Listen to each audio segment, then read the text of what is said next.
দুইটা সময় তওবা করে লাভ নাই। একটা হচ্ছে মৌতের যন্ত্রণা শুরু হয়ে গেলে, মৃত্যুর যন্ত্রণা শুরু হয়ে গেলে আগে পা থেকে শুরু হয়ে আস্তে আস্তে গলার দিকে আসে।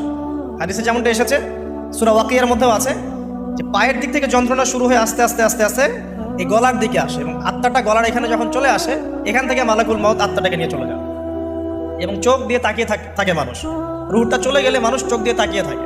দেখবেন এই কারণে মৃত ব্যক্তি তাকিয়ে থাকে, চোখ খোলা থাকে।